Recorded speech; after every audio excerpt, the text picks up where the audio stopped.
కూటమి ప్రభుత్వం అధికారంలోకి వచ్చి సంవత్సరం కావస్తుంది.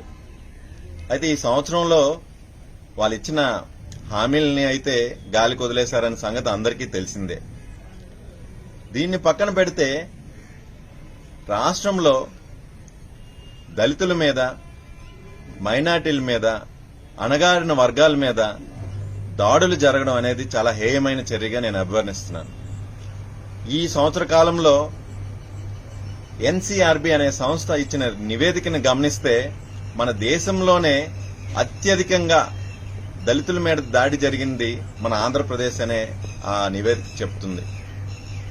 మొన్నటికి మొన్న అనంతపురం జిల్లా ఉరవకొండలో చూస్తే దళితుల మీద జరిగిన దాడి అయితేనేమి, కర్నూలు జిల్లా ఆదోనిలో ఒక మహిళను ట్రాక్టర్తో తొక్కిచ్చే సంఘటన అయితేనేమి, పల్నాడులో ఒక దళిత స్త్రీకి జరిగిన అన్యాయానికి ఆమె ఆత్మహత్య ప్రయత్నం చేయడం అయితేనేమి, మదనపల్లిలో నగిరిలో దళితుల మీద జరిగిన జారి అయితేనేమి,